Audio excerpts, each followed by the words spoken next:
The most widely published book in human history reveals that we are created in the image of God. Throughout our human journey, each encounter is an opportunity to see the shared humanity in ourselves and others. Regardless of one's views on religion, each experience and each story weaves us together towards a common path. A path of transformation, a process of growth and understanding, a recognition that, at our core, we share a common destiny. What does the search for truth really mean in our lives? How can we find a sense of unity in a world so diverse and divided? As we reflect on these questions, we start to uncover a fundamental connection that binds us all beyond our differences. Welcome to Created in the Image of God, Building Vibrant Communities, with our host, Fransson. Tonight's episode is in memory of John Esposito.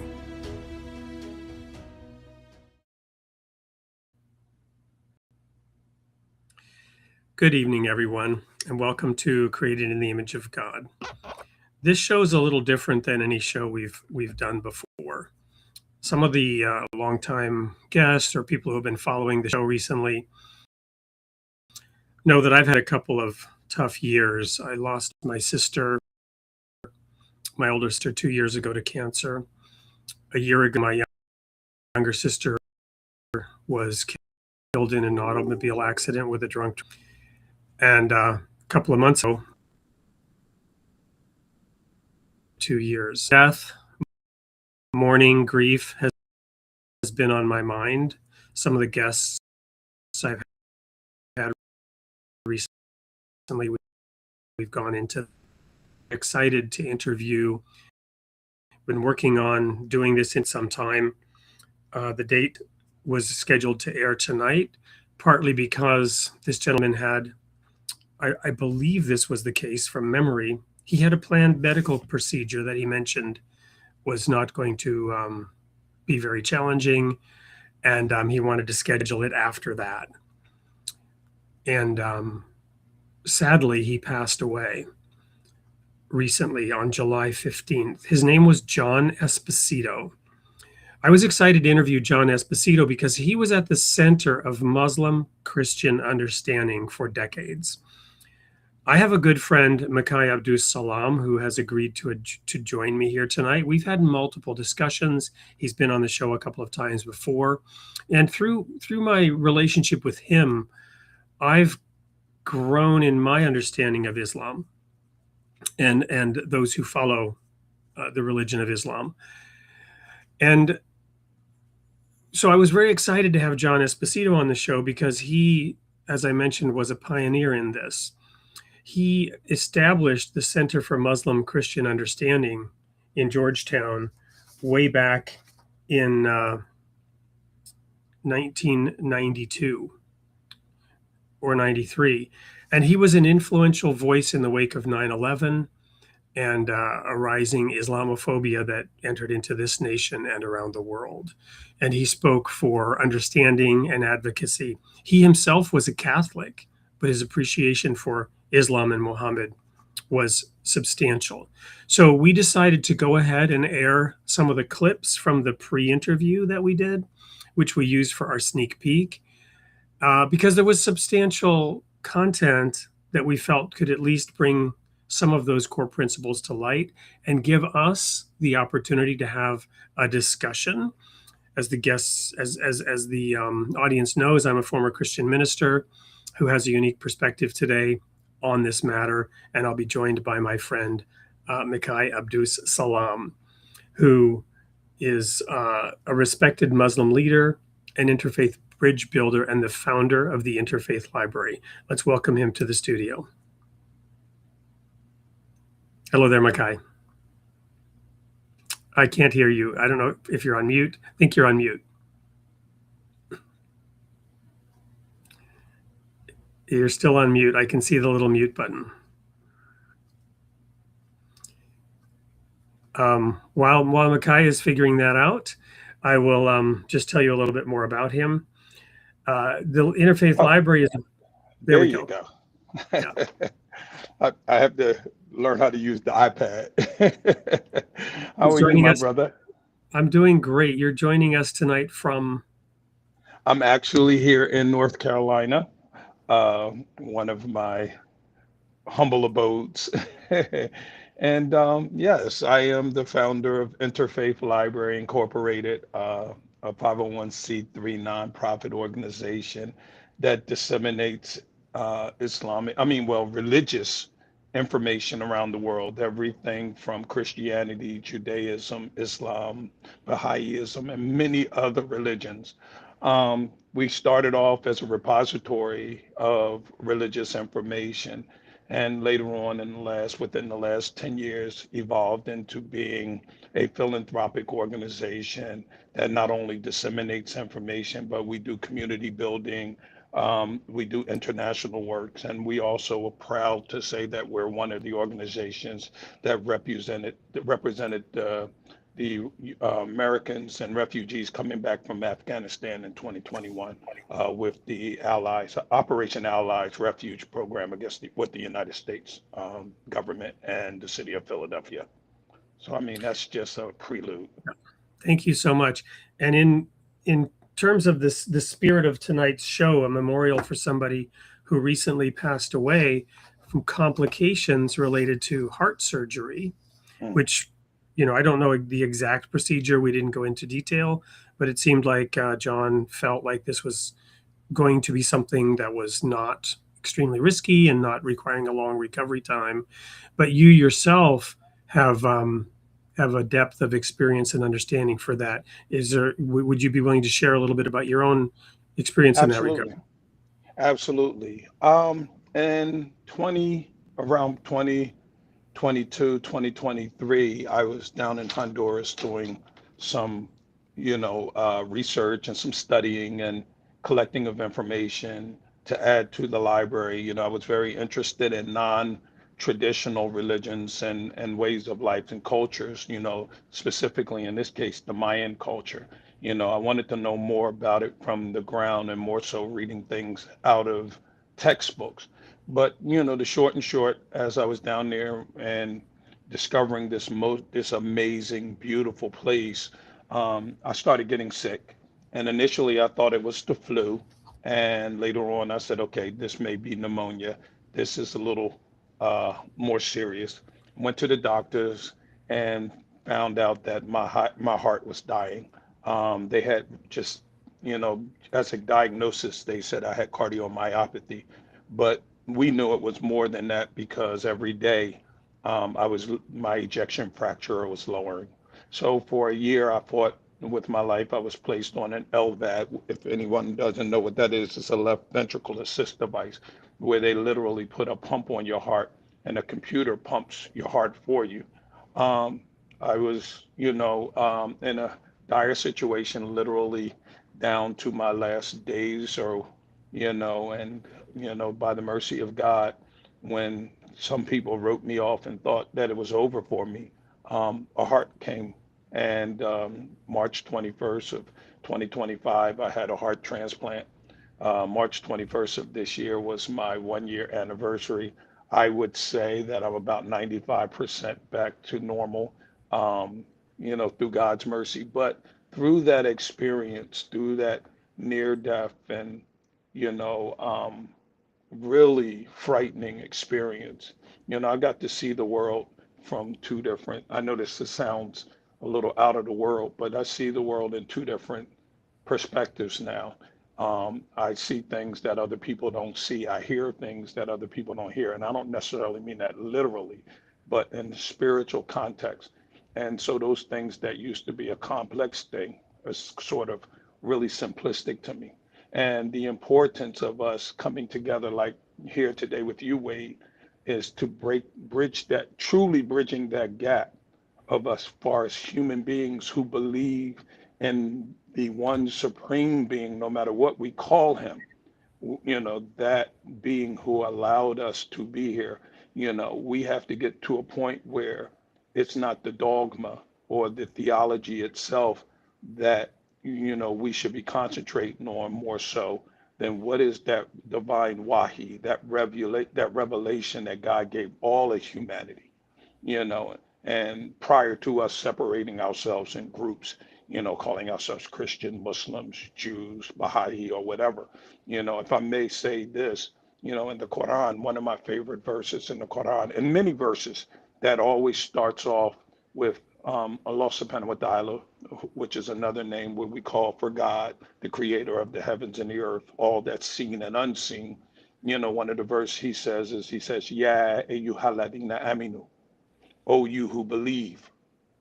And when we look at this from the original language and the structure, we realize that he's calling believers and not people of religious denominations or sects. So, and we know this specifically because in the Quran he mentions the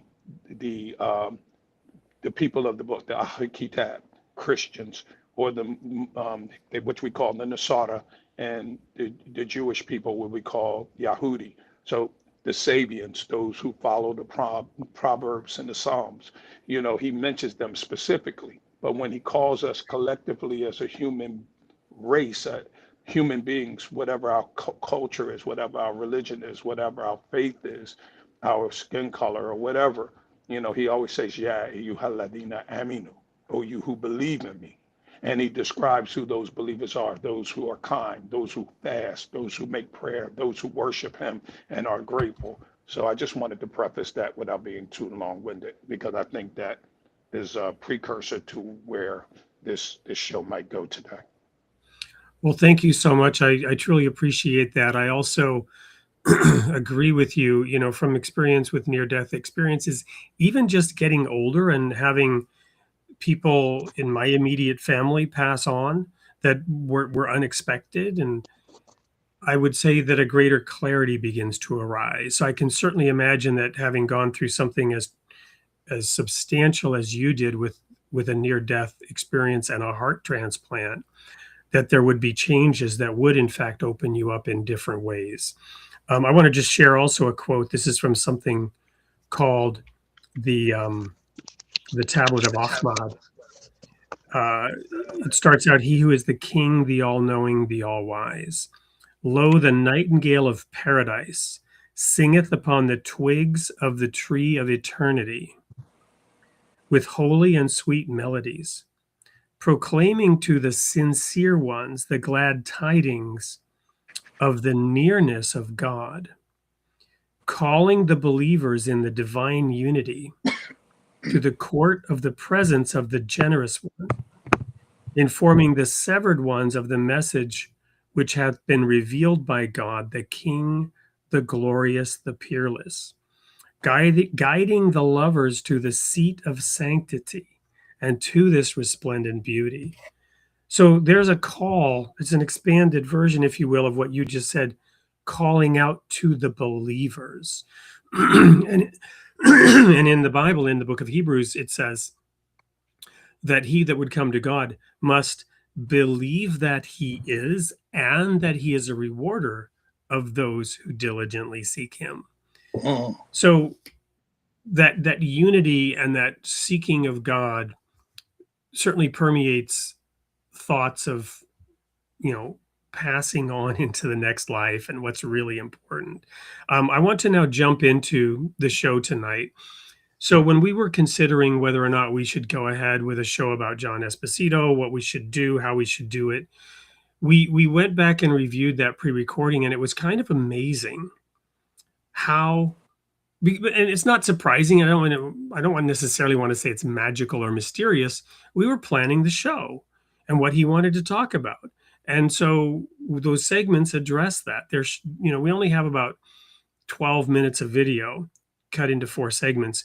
We'll jump into them, show them, and then Micaiah and I will talk about them after we show each one. And thank you everyone for joining us tonight to do this in honor and in memoriam of the work of John Esposito. Here we go. First of all, how long is a program usually? It's an hour. Okay, and we're scheduled for. We're currently scheduled for Tuesday night, 8 p.m. on August 4th. Okay. And that's, if that's a problem, we can change it, but that's what we're currently scheduled for. Okay. August And, 4th. and Sandra, the producer, will, lock that in and work out details with you. And you can reach out to me with anything as well in the meantime. And how would I access past shows, or how is they're all on YouTube. I can send you links. just be useful, for me. This Absolutely sounds really interesting. It's it's well, I'm very excited to have this discussion with you. We've had imams on the show, others that you might know of. We recently had I'm trying to remember her name, but her father was the founder of the Lubar Center for Abrahamic Studies at the Madison. I was surprised, she grew up blocks from where I lived here. What is her name? Dahlia Mogahed. I don't know if you know who she is. I mean, the weekend with me. Yeah. So she actually is the one that recommended I reach out to you, I think. Yeah. She's coming up from Washington for the weekend. Yeah.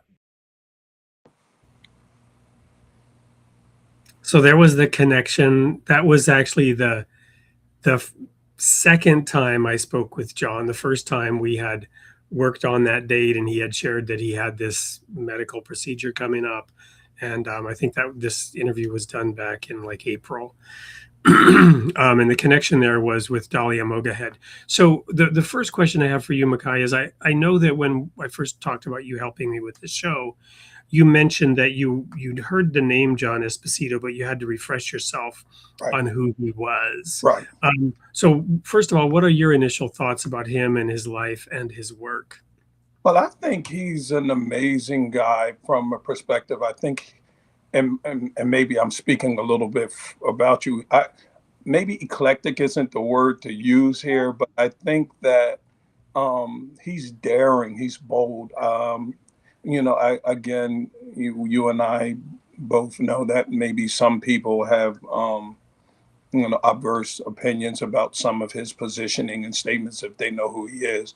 But I love that he's, he like you said, he's definitely studied and has built his position on what he understands and he's not afraid to touch, like yourself and I, not afraid to touch the difficult question. He sort of knows how to get around it in a way where it is palatable, using your words from the past.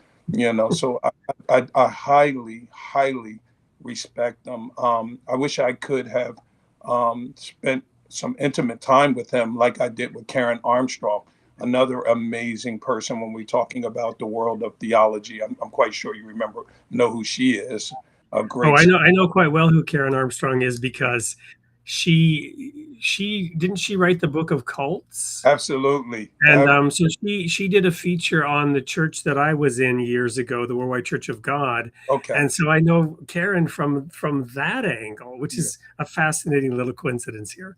Yeah, so she's an amazing one. She was one of my early mentors. She was one of those people that had me looking at, Oxford University mainstay for like my theological understanding as a collective. And, and then, you can't knock or take away from her area of expertise. I mean, if National Geographic and PBS, they lock in on her for being an authoritative voice in theology as a whole. How can you dismiss that? Well, let me share a couple of the events of John's life.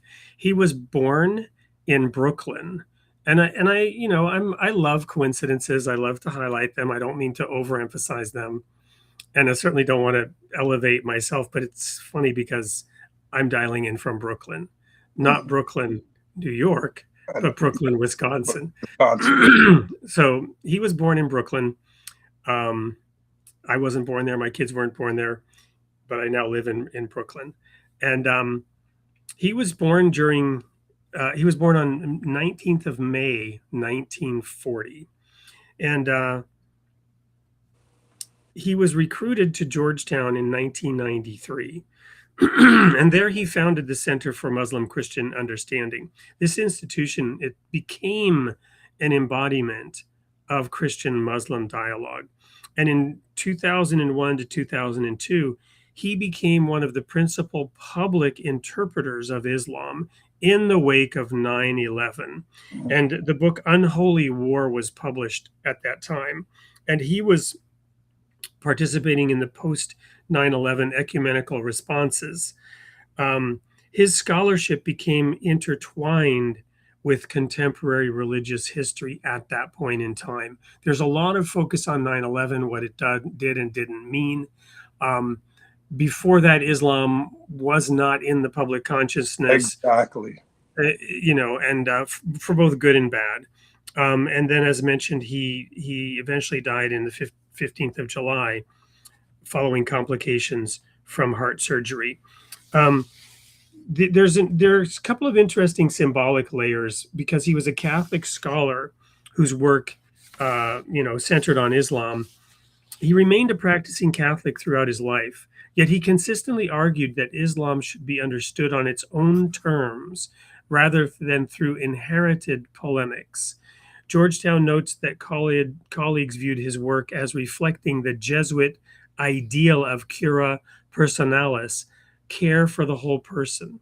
His career occupied a unique position between these two religious traditions, intellectually grounded in Catholic higher education, academically devoted to Islamic civilization, and publicly committed to interreligious understanding. The institution he founded, the Center for Muslim Christian Understanding, quite literally joined those identities. Wow. One detail I find historically striking is the juxtaposition of his funeral with the Islamic calendar, and I'll invite you to comment on this. While family and friends gathered for a Catholic funeral mass on the 25th of July, Muslims around the world were entering the first days of, I'll pronounce it incorrectly, Muharram, Mahram, right. Muharram, and approaching Ashura. So during this period, Catholics prayed the prayers of Christian burial. Muslims were entering one of the most reflected periods of their liturgical year. Scholars around the world were publishing tributes to a man whose life's work was helping those two communities better understand one another. This convergence is historically observable, regardless of whether one attributes symbolic significance to it. So, what are your thoughts on all that? Well, you said two things that just struck me in awe, and you may or may not remember, or I may have not, said this to you before. I didn't know that about him, far as his religion. I knew he was a Catholic, but I also have a formal Jesuit Catholic background in education. And secondly, the month of Muharram, for those who don't know the Islamic calendar, is the Islamic New Year. And so the symbolism behind that moment, spiritually, I'm just sitting here swallowing while the transcendent during a period of a flip of a new year, ending one mission and beginning another, to me, it was a spiritual connotation. And to be a defender, if I can use that word, and I hope spiritually he appreciates me using it and not misrepresenting his life work. To be someone who tries to make lucid, sometimes a complicated understanding of Islam. He's well respected, and I appreciate him for it. But I think him and I kind of mirror in that regard, where I find myself championing, not necessarily like, but academically bringing Christianity and Judaism to the forefront mainly, and then getting to know you, allowing me to have a better understanding of the Baha'i faith, which is in and of itself a beautiful idea or concept, if I can say that without being disrespectful. The union of a divine word, like, when you look at the Baha'i, and those who may or may not know your faith, or the idea of there is this progression of revelation, and we have the consolidation of this whole line. And as you know, as a Muslim, this is how I defend Islam, that it is a line of revelation. And people used to debate it until I started substantiating it by our lineage of prophethood. When we start from Adam and we get all the way to Christ, people say, wait a minute, hold on. All of those are patriarchs in Islam? Absolutely. We might, use the Semitic language to call their names, like we don't Well, call let's hold that thought now, because we're going to get into this in one of the clips that we're going to play here from John. So let's go to another clip from John, and we'll dive deeper into this thread that you're beginning to pull on here. already say that. Yep. Okay. Here we go. Obviously, you have a rich and illustrious life focused on this, and we live at a moment in time where your life's work has incredible meaning and significance and impact. You mentioned you've got some upcoming speaking dates. Tell us a little bit about, and internationally, tell us a little bit about what kinds of questions you'll be asked to answer, and the nature of whatever presentations you're giving. Yeah, well, basically, people will wind up asking me, how do I see where we are in the world today, in terms of what looks like the growth of authoritarianism, not only out there, but also here, and where do we go from here? I'll also be addressing issues like informing people about the extent to which interreligious understanding is undermined by the extraordinary growth and globalization of Islamophobia or anti-Muslim racism, and how that affects religion, it affects our politics, etc. And I'll give examples. I will also deal with the creation of the Center for Muslim Christian Understanding, and how that came about, and then what have we done. So in a sense, how it came about that Georgetown University developed a relationship with a group of Christian and Muslim businessmen who were concerned back when, in the early 1990s, that Islam would be seen as the next global threat. And then what we did as a center, and what we did responding to 9/11, in a context in which it was just common. And I'll probably give the example of my landing in Los Angeles 2 days after it to speak to a Muslim organization, and a car went by and had killed them all and let Allah decide. So I try to point out that that's not just a phenomenon back then, but it's a phenomenon that's occurring now. And usually what I do is, to some extent, with almost any audience, certainly in what I'm doing overseas, is to tell them who I am, in the sense that, yes, I'm somebody who deals with Islam globally and deals with relationship and interfaith, but also the political side. But that, in fact, that was never an intention of mine. That my grounding was clearly in Catholicism, that I was a Franciscan for a number of years. And then how and why I became significantly attracted by this religion that I couldn't understand back in the late 1960s and 70s, which was getting no attention. What was it about this religion, that really grabbed me, and about the people that I knew in that religion? Wow. So one of the things that jumps out at me there, we'll get into this a little bit more in the future clip. Well, a couple things. First of all, John had future speaking assignments. I didn't know his exact itinerary. Perhaps he did or didn't, complete any of those, or perhaps they were also scheduled for later. But he was going to be answering questions about the future, right?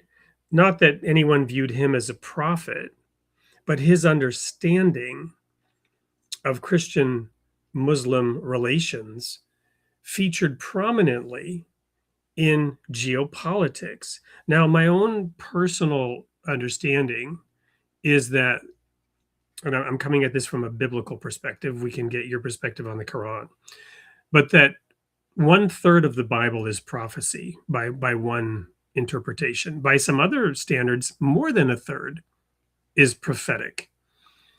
Those prophecies talk about what's coming. The book of Revelation, I'm doing a series right now in a Baha'i context talking about the book of Revelation to try to help Baha'is understand the words of one of the founders of the Baha'i faith, which is that every Baha'i must know and understand the Hebrew scriptures, the Torah, the so-called Old Testament, and the New Testament as the Word of God. And he personally went through whole chapters in the book of Revelation specifically and went verse by verse and gave his exposition of what they mean. So I'm going through that to talk about how the book of Revelation predicts the future all the way from the time of Jesus forward to our day and age and beyond. And in that interpretation, there's a specific chapter, Revelation 12, which in my view is all about Islam. And of course, Muhammad came later, and he also was a prophet. He's in fact called the seal of the prophets. And there was additional prophetic information. But somehow in the Christian world, most people do not have this perspective at all and are completely ignorant of how and where Muhammad and Islam fits into prophetic interpretation. Right. And now John was going to be asked about his views on the future, not as a prophet, but as somebody who understands both of these. And he warns about the rise of totalitarianism, right? And if we read the pages of the book of Revelation, we see our world today described in fantastical terms by somebody who had visions 2,000 years ago of our modern day, which he couldn't possibly begin to grasp what a helicopter was or what the internet was or what cities like New York and London and telecommunications and global air travel, you know, from an age where they were still riding horses and donkeys for transportation with wagons and didn't have a combustible engine at all. So the things that John saw predicting forward, he was describing in fantastical terms, but now John was going to be speaking internationally about where we're at. And we know what has unfolded since April at the intersection of these religions, Judaism, Christianity, and Islam.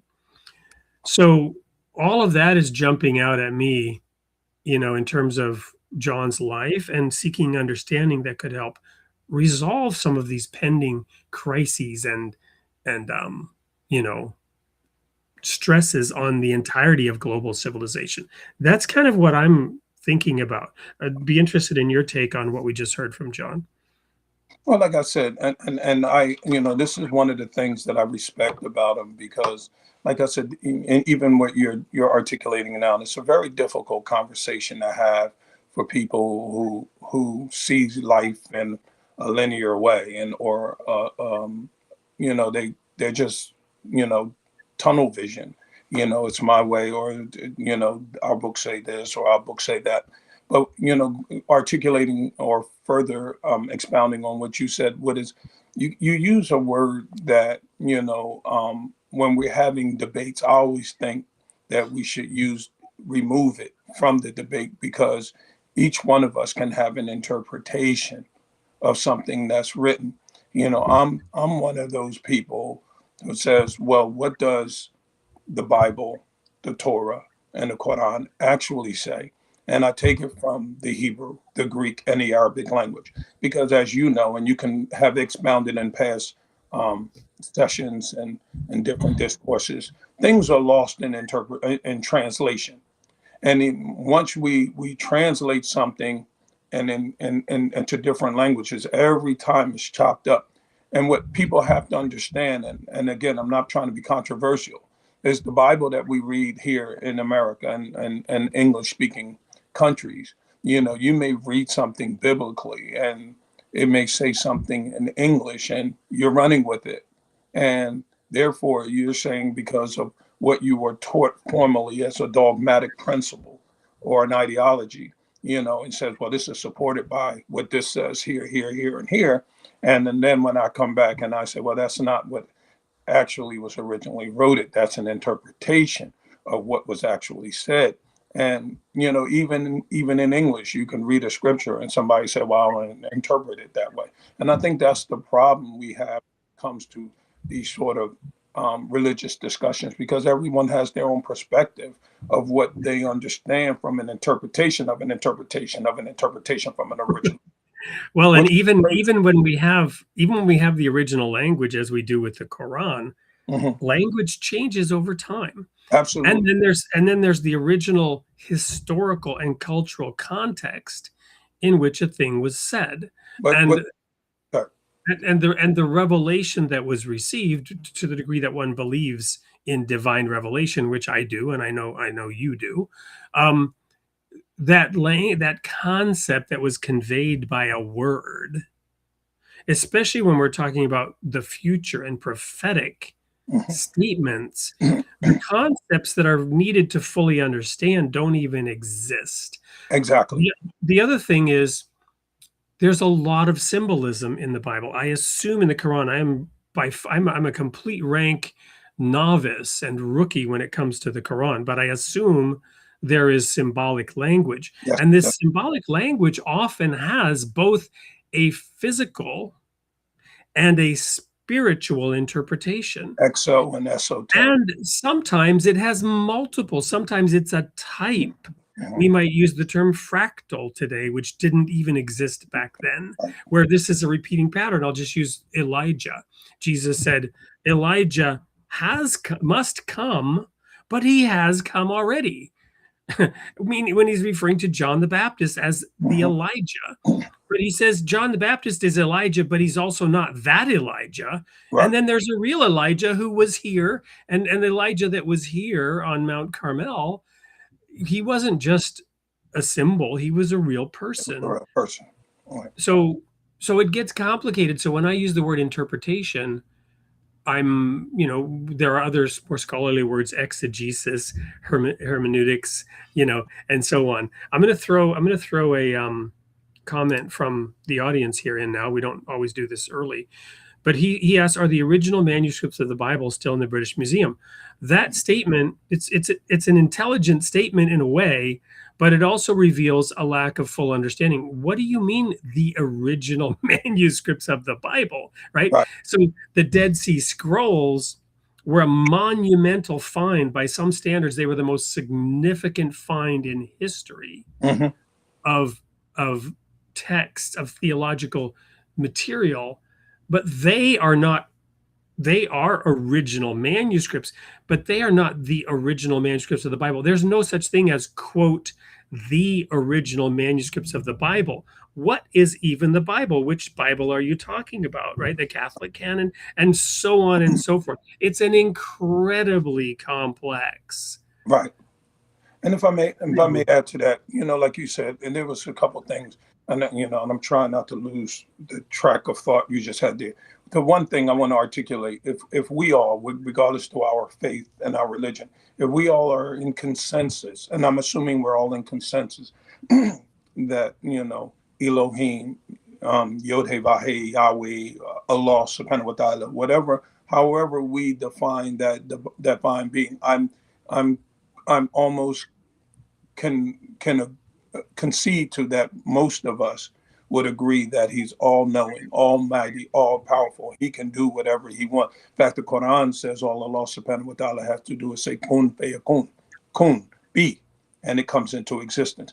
Now, how it comes into existence is established by the laws that he created, meaning, in order for a child to come in, two seeds have to come together, and then the child has to evolve a certain way. This law cannot be broken for our existence. But with that saying, there shows a perfection in that. And in that perfection, we have to understand, if we acknowledge that God is perfect in every way, then what he has said originally has to hold firm to what he says today.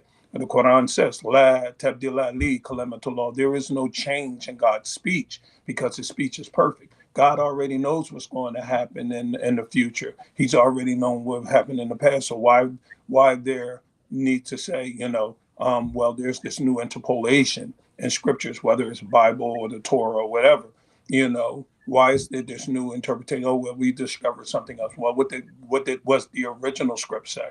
And now to add to that last part that you said, you was addressing the individual in the audience. We know in Islam, and this is one of the perfections we believe in Islam. Islam tells us who Christ is.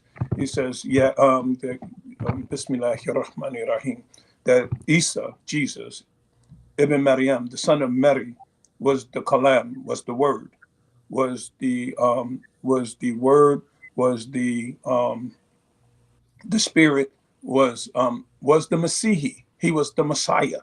So the Quran is clear on these things, so we don't deviate that. Now the debate comes, what does the word Messiah mean? And all these people have these different interpretations instead of leaving what God said. Everybody is of the consensus that the Messiah is anointed. Why do we have to even go ahead and expound and put our own human concoction on the level? And I just wanted to land the plane on this as well. When we talk about what was the original language or the original manuscripts, as the individual and the audience says, well, the Quran teaches us that Christ himself was the original manuscript. We call it the Injil. The Injil, when we say, well, we believe in all the holy books, we say we believe in the Torah. We believe in, which was the book given to Moses. We believe in the Zabur, which were the books or the revelation given to Dawood and Solomon, the Psalms and the Proverbs. And we believe in the Injil. The Injil was this holy book or the word given to Christ. That wasn't written down. And in fact, in Matthew's mentioned the gospel of Christ. But where's that gospel? It mentions it verbatim, the gospel of Christ, but where's that gospel? Just like in I think it's Chronicles, or there are several books that are mentioning other books that are in the Bible. When I go looking for those books, where are those books? And why did the authoritarian, not the authoritative, why did the authoritarians decide to remove these books that are even mentioned in the book? So I just want to say, we're raising a whole lot of things now. I want to bring this back to focus. So and thank you. I mean, we'll need to do another show together, and we will do another show together. We need to get back to what John was saying. But my professional experience in the last 15 years, and even going back decades ago when I was doing work behind the Iron Curtain, was as a negotiator, right? We negotiated with government tourist agencies behind the Iron Curtain to bring in groups of believers and worshipers who were essentially, contrary to law, worshiping God behind the Iron Curtain. There was negotiation involved. The traditional picture of this is, drinking the vodka and tossing the glasses into the fireplace once you reach agreement, right? And the basis of that agreement was they wanted the valuta, they wanted the Western currency. So they compromised, and we wanted to expand, our teaching and our worship into lands that were forbidding it at that time. So there was an essential agreement. We agreed on the essential value proposition. More recently, I've spent now a decade and a half in very complicated, high dollar value technology negotiations where there are many stakeholders around it. There's the business that wants to accomplish something. There's finance that doesn't want to spend any money. There's the supplier who wants to get a lot of money. There's the legal department who wants to put all the risk on the other side, and so on. And there are more there's data security who needs to protect. There's AI committees that want to protect. So you have to then reach, what is the basis of agreement? What is the foundational basis of agreement? So this is, I think, what John's life was about. The agreement here is a willingness to understand, not to necessarily agree on everything, not to prove who was right and who's wrong, whose version of understanding is right or wrong, or insist, on any basis that this book should be in or out, that this word means this or that this is more or less authoritative. But the agreement on how to reach unity. What is the lowest common denominator here, right? Well, we are all created in the image of God, which is the purpose of the title of this show. We are all created in the image of God. That's kind of the basis. There are other people who have joined the show who don't believe that, and I can have a discussion with them. But my premise is clear. This is where I'm coming from. This is the lowest common denominator.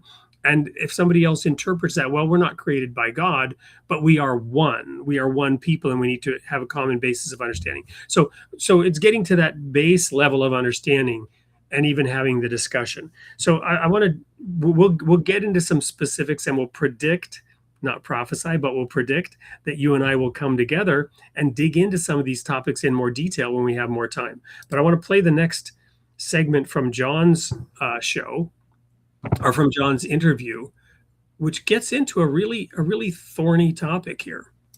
Another question that will help to orient us in terms of the show. Tell us a little bit about the charter and the goals of the Center for Muslim Christian Understanding. Well, the center was created by these businessmen in light of the Iraq War and then Afghanistan, and the concern that Islam would be seen as the next global threat. Now, the way that we addressed that was first of all to create a program at Georgetown in which, in the School of Foreign Service, so we're dealing with students with that kind of mentality, within the School of Foreign Service, and dealing with both with the religious dimension, but also the political dimension of faiths. So you just don't offer a course on Islam or Christianity. You deal with Islam and Christianity as they in their origins, but also in their interaction, and you deal with and try to communicate if you will, what these religious traditions were like. I.e., yes, there was the Crusades, and you do have a history of confrontation, but that also, in fact, if you take the religious traditions themselves, that there is a clear basis for interfaith understanding, and that's important. Because we also give examples when we teach about the fact that, for example, our diplomats did not, in their being trained, never dealt with religion in the societies that they dealt with.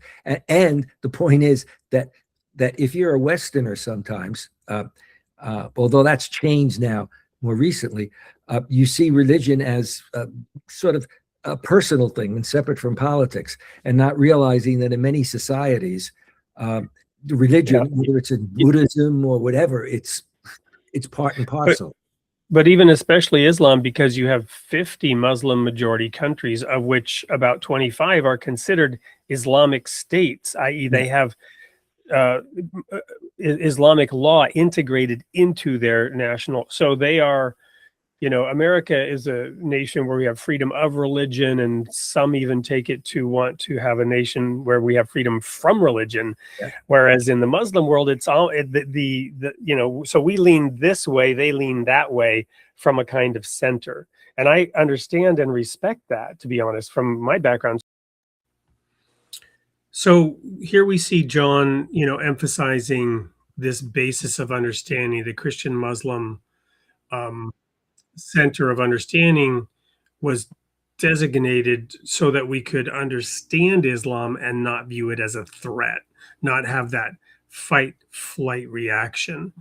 In the interest of time, I don't want to comment on that segment. I want to go right to the next segment, because that next segment gets back to the roots in Scripture of the contention. And I think this is going to tee up future conversations that we can have that dive into some of those topics that you bring up about, which books are or aren't included in this or that version of the Bible, and what the words, are and actually mean in the original languages and all that. So we'll play this last clip and then we'll get into that. One more question, and this is related more to what we may or may not want to get into in the show. Yeah. It's my understanding, again, as a Baha'i, first of all, that Muhammad is a legitimate prophet of God, everything that Islam believes he was. With some minor exceptions or clarifications, the Baha'i faith doesn't believe that the phrase from the Quran that Muhammad is the seal of the prophets, doesn't believe that it means what Islam interprets it to mean.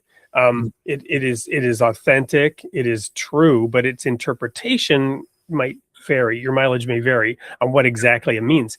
However, the Baha'i faith would come down on the side of the interpretation that the Bible actually is misinterpreted on the subject of who the child of promise was. Ishmael was the firstborn son of Abraham.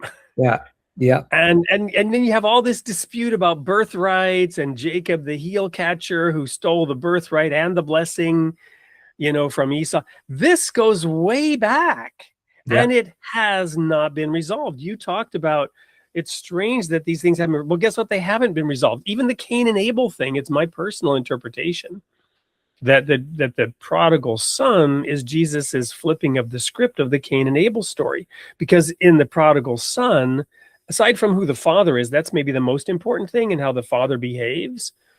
But then the children, in terms of understanding the father, and Jesus came to reveal the father, we see this father embracing the wayward son, the son who had displeased him in that sense. And who is the bad son? Who is the jealous son? Well, it's the good son becomes the jealous son. The Cain and Abel story is about sibling rivalry and jealousy. And Jesus flips the script on that story in the prodigal son, even the Cain and Abel story. How fundamental and foundational is that? And if we see Jesus, in my opinion, flipping the script on that story, talk about new wine in old wineskins. So I don't know how much of this, if any, we want to get into on the show. What's your take on some of this foundational dispute between these peoples based on their religious beliefs and interpretations? Well, I think that, what one needs to do is to realize that that often the way people have been educated is if you're Jewish, you've got the Hebrew Bible or the Old Testament, full stop. Right. If you're Christian, you've got, the Old Testament, New Testament, but full stop. What they need to realize also is that if you are a Muslim, you need to extend it one more time. And there was a scholar that wrote a book. I wrote the introduction for it, and it was the first one. I think the title was like "Children of Abraham."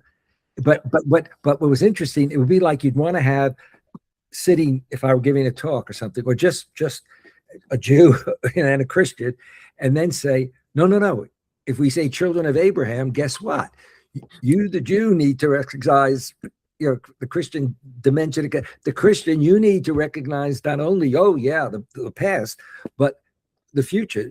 How do you deal with the example I often give is to say, do you realize that Muhammad and Islam recognize the great prophets, recognize Jesus, and that in the Quran, there's an entire chapter on Mary. Mary has almost an insignificant role in the New Testament compared to, and I think that it's such a basic thing, but I think it's been obscured so much by the almost like the ego of religious traditions, like I've got the right, I've got the right answer, and if I do, then the other doesn't exist. And I think the challenge today is really, if one really saw the children of Abraham, then you wouldn't have, first of all, you wouldn't have anti-Semitism, but you also wouldn't have Islamophobia. Right. So it sounds like you are willing to get into that level of awesome. Well, we're out of time, but we have everything we need. Any questions for me? Before you answer, let me just quickly reiterate the flow of the show is the first segment is your backstory, your creation story, your upbringing, your childhood, your parents. Then, sort of an arc, which you sort of decide it's an organic live discussion. You'll then, talk about maybe that epiphany of being curious and then going to study Islam, or however you want to sort of end that conclude that initial statement or segment. Then we'll go to the video break, which is a video you'll provide or we'll create for you. Has the discussion been had about that at all with Sandra, the producer? No. Okay, she'll initiate that so that we get a 60 to 90 second video that you can provide or we'll create. And then the second segment is, your life's work, the establishment of that center, what you've been doing. And then the final segment is where are you growing next, which might get into those upcoming talks and the current and future state of the world, right? So, and it's a very organic, live, friendly discussion where we present your views to the audience. So we discussed including that very last part, but we thought we would give the audience a little bit of insight into how the show is made and the loose scripting of the show, and also sort of conclude the interview with the sadness that we didn't actually get to hear John tell his story about the forces that shaped him as he led up to this, and go into detail about where he was growing next. He did talk about those speeches, or those presentations, and how he would be asked to talk about the future. We talked about that a few minutes ago. But I'm just so grateful for the opportunity to have met John and had that time with him, and to be planning this show and to now be in memory of him. I want to also highlight that he was open to getting into these topics that Micaiah and I are predicting, not prophesying, but predicting that we will get into in the future about Ishmael being the firstborn son of Abraham. And interestingly, the thing that he left me with was this phrase, the ego of religion, right? In Buddhism, there's this concept of getting rid of the ego. And the joke is, in a Buddhist retreat is all fun and games until somebody loses an eye. And I is obviously spelled with the single capital letter I, not E-Y-E, right? It's all fun and games until somebody loses an eye, right? But that's the essence of Jesus' statement, esteeming others better than oneself. And he that would be great among you must become the servant. And even Paul's statement about husband being the head of the wife, yes, in the way that Jesus was the head of the church, who gave himself for it. And when Jesus, knelt down, he washed the feet of the disciples, and Peter's reaction is, never will you wash my feet. And then Jesus said, if I don't wash your feet, you have no part in me. And then Peter's reaction was, well, then wash all of me, right? So Peter, struggling with his ego when confronted in that sense with something from the next world, from the other world, something born of the Holy Spirit, right? As was mentioned, Mary with child of the Holy Spirit. So much there to unpack between these discussions, and in future episodes, Micaiah and I will geek out in those Bible verses to unpack what's there, what can be known, what can be understood, so that people can form their own interpretation of, in my view, an incredibly important verse, Isaiah 11, the lion will lay down with the lamb. Those are symbolic of the beasts of the field, which are sometimes symbolic of nations. But to me, this is my interpretation. I get it from nowhere. It's not authoritative. But obviously, the lamb could be referring to Christianity, Jesus being the lamb. The lion could be referring to Judaism, the Lion of Judah from Genesis 49. So in Jerusalem, you also have whatever Islam is identified with. I don't know what creature or beast it might be identified with, but you have the Dome of the Rock, you have the Al-Aqsa Mosque, you have the of course, Jerusalem, the city. You have the Church of the Nativity. In Israel, in that Holy Land, you have these different religious edifices, all sort of competing for a territory to share the territory. And there's a lot of tension there. And the lion, in that sense, hasn't laid down fully with the lamb yet, but it's prophesied to come, and greater understanding might bring it on. And we will get into some of the nuance, some of the detail as we meet again to go into the thing that John said, yeah, sure, we can have that discussion. We'll continue to do that in honor of his legacy. Those are my thoughts. Makai, I'm going to give you the last word to share your thoughts here on tonight's show and what you would like to leave with the audience before we then go to the sneak peek of next week. I appreciate you. And again, thank you for always welcoming me to your show. We don't communicate as often, but you are a dear friend of mine. I speak about you so highly. I probably have some people in the comment section who are finally glad to put their eye on you. I speak highly of you, tell them how often when we want to. And then I still am so sorry that we didn't get to do that little summer thing you just passed up at the lake. I would have loved to have been there with you and your family. But in the same thing, the same context, I think, Mr. Esposito is an amazing man. It's how, it's that 6 degrees of separation, our creator, the Most High, God, Allah, however we want to address him, how he keeps, his champions tied together. Who in the world would ever think that, Wade Fransson would elevate to where he's at with his theological understanding, Makai Abdussalam, with his journey. I have a family member in the audience, if she's watching, with her journey and this transcendence, and to see here is another man who we all know, if you're a Catholic, diehard, at the age, and here is another man whose eyes open with the endless possibilities of what we call the divine wahi. The revelation can't stop here because this is incomplete. So, and again, I'm just going to always, just remind us, and the analogy, if I can use an analogy, no matter what our faith is, no matter what our belief system are, what I mean? Let's just try to view this as a mountain going to a peak. And there are many paths on this mountain, and we can all sit up there and say, oh, I'm on the right path, or I'm on the right path, or I'm on the right path.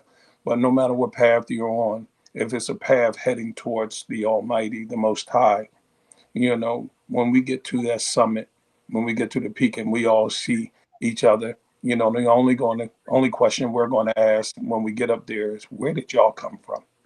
Welcome home, and that's just how we should use that. And I want to close with that Quranic verse, or those verses. Ya ayyuhalladhina aminu, O you who believe. Ya ayyuhalladhina aminu, O you who believe. So if we come together on that, and one other, and I want to close on this, there's a verse and loosely translated in the Quran. It says, when we differ, we find things that we differ on, just come together on those things that we agree on. And then somehow we'll work those differences out.